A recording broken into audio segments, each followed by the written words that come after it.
आदिवासी भागामध्ये मुलींच्या विक्रीचं रॅकेट उघडकीस आलं अध्यक्ष महोदय.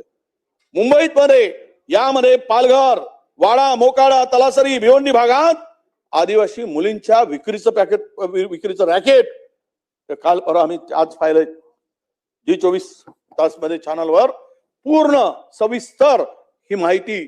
ते एजंट कोण, त्याच्या मागे असणारे सूत्रधार कोण, कोळ्या बालिकेचं रॅकेट विक्रीचं 40,000, 50,000 महाराष्ट्रातील आदिवासी पोरही छोट्या छोट्या बालिकांची विक्री होत असेल. अरे कुठे जगतो आम्ही? कशाची छाती बळवून घेतो, कशाचा ऊर बळवून घेतो आम्ही? जर राज्यामध्ये तरुण छोट्या छोट्या बालिकेना विक्री केली जात असेल, या भागामध्ये मुलींच्या विक्रीसाठी एक राकेट पूर्णतः कार्यरत आहे अध्यक्ष महोदय.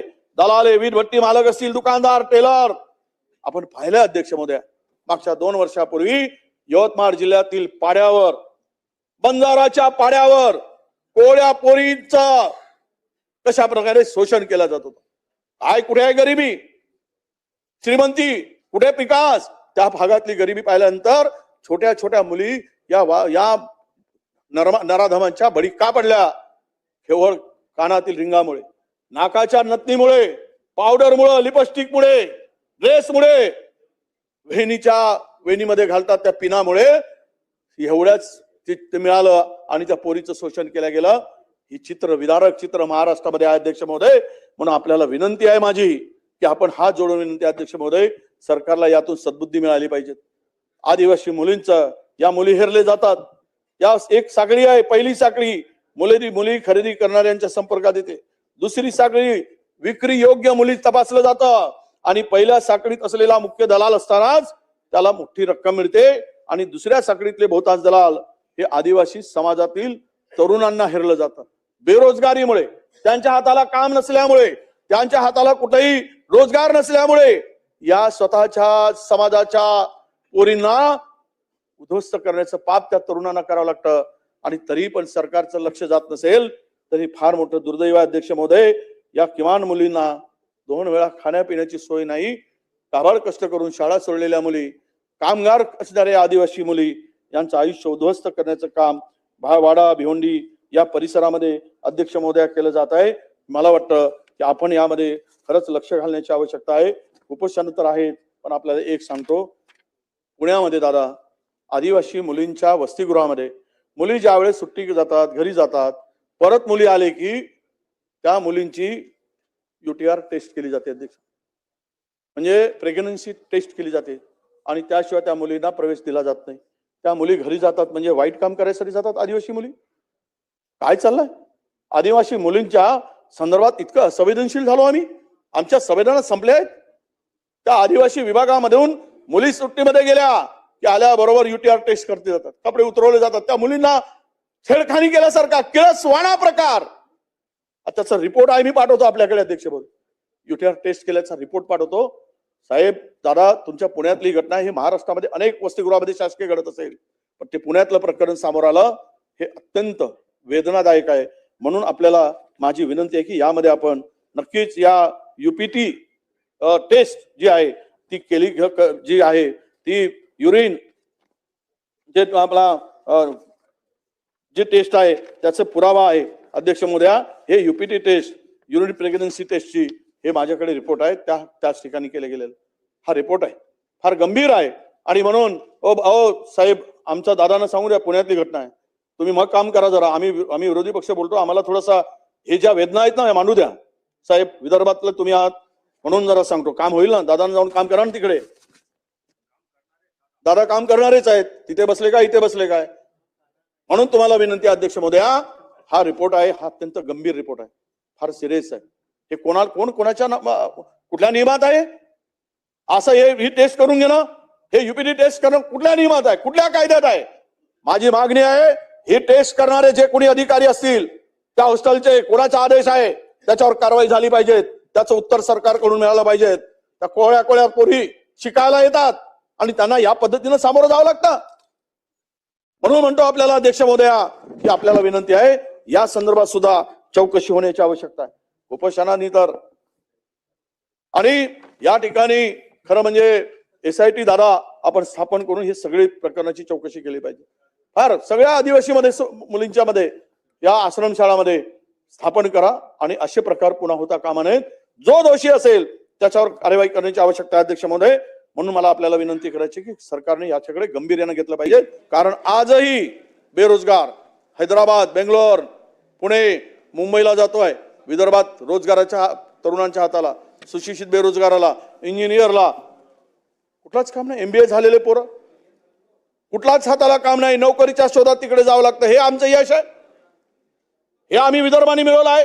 विदर्भाचे मुख्यमंत्री असताना विदर्भातल्या पोरांना नोकरीसाठी जर हैदराबाद आणि बेंगलोरला पाळावं लागत असेल, प्रत्येक गावातला 6-6, 7-7 पोरं तुम्ही जाऊन या. नोकरीच्या शोधात तिकडे जातात, तर तिकडे नोकरी मिळतात.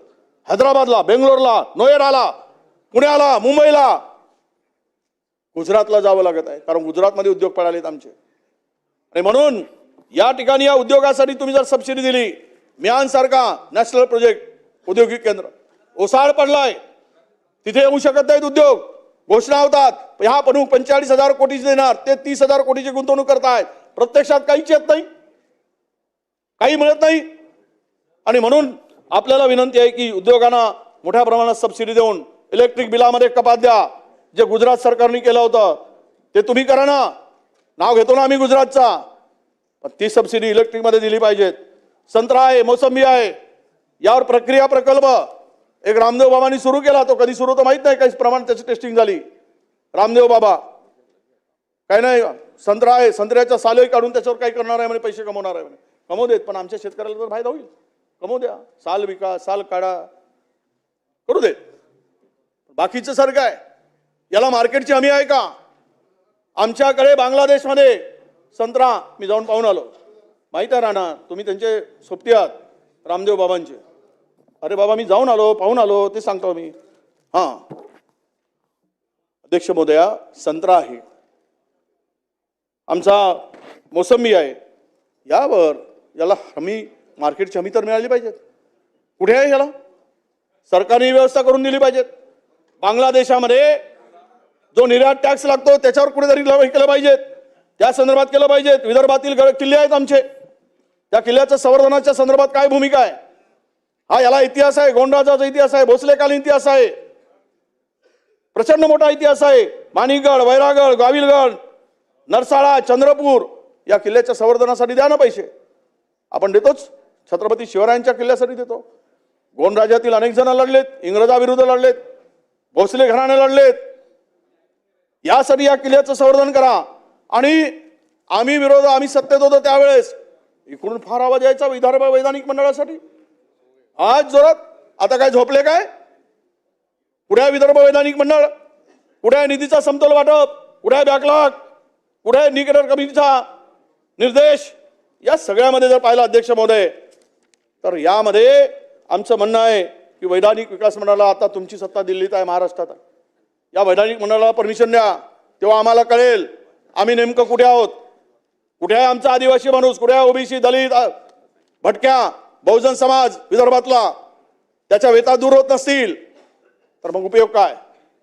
ज्या दिवशी विदर्भातला तरुण विदर्भात रोजगाराच्या संधी उपलब्ध करून इथे राहील, तर त्या दिवशी विदर्भाचा विकास झाला असं आम्ही समजू.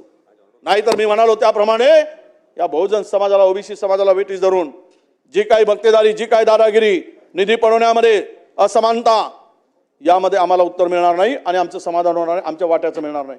त्यामुळे उद्या जर वेगळ्या विदर्भाची मागणी केली, आपणच करत होतात सगळे, फडणवीस साहेब करत होते, सुधीर भाऊ करत होते, सगळे आघाडीवर होते म्हणून वेगळा विदर्भ, वेगळा विदर्भ. आज का नाही? हे सगळे प्रश्न का अनुत्तरित आहेत? या प्रश्नाचं उत्तर का नाही अध्यक्ष महोदया? म्हणून आमचं म्हणणं आहे की आपल्याला विनंती आहे की या संदर्भात चर्चा झाली पाहिजे आणि या चर्चेतून आम्हाला उत्तर मिळाली पाहिजेत की यामध्ये कोणत्या जिल्ह्यामध्ये किती गुंतवणूक झाली, त्याचं चित्र आता स्पष्ट करण्याची आवश्यकता आहे. आर्थिक अनुशेष दूर झाला, भौतिक नाही झाला. हजारो शाळा अजूनही बंद होत आहेत, मोठ्या प्रमाणात बंद पडत आहेत. त्या कुठल्याही शाळा विदर्भातील बंद होणार नाहीत. विदर्भातील 7 जिल्हे, महाराष्ट्रातील 11 जिल्हे इंडिकेटरच्या खाली आहेत, दरडोई उत्पन्नाच्या खाली आहेत. जे देशातील 100 जिल्ह्यामध्ये महाराष्ट्रातील 7 जिल्ह्याचा समावेश आहे, 7 जिल्ह्याचा. ही सगळी परिस्थिती पाहता या कुठल्याही शाळा या ठिकाणी बंद पडणार नाहीत आणि त्या ठिकाणी शिक्षकांची व्यवस्था होईल. यासाठी आवश्यकता आहे अध्यक्ष महोदय. आरोग्याच्या दृष्टीनं जे जे आपल्याकडे डॉक्टरांची कमी आहे, कर्मचाऱ्यांची कमी आहे, बिल्डिंगची कमी आहे, हे लवकरात लवकर भरण्याचं काम आपण केलं पाहिजे अशी माझी विनंती आहे अध्यक्ष महोदय. आणि शेवटचं 63 दिवसामध्ये आता तुम्ही आज शिल्लक असलेला सोयाबीन 18.5 लाख टन सोयाबीन शिल्लक आहे शेतकऱ्याकडे, तो कसा खरेदी करणार तुम्ही? असं काय करणार?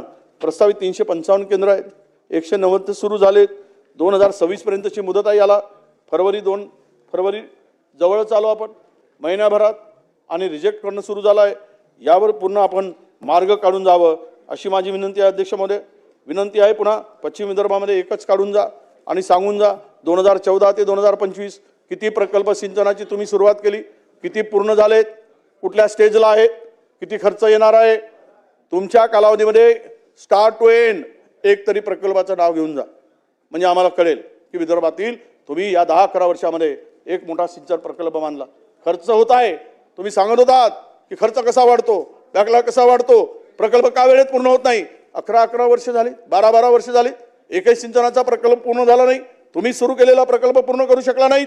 याचा अर्थ स्पष्ट आहे की तुम्ही कुठेतरी चुकत आहात आणि आम्हाला फसवण्याचं काम होत आहे.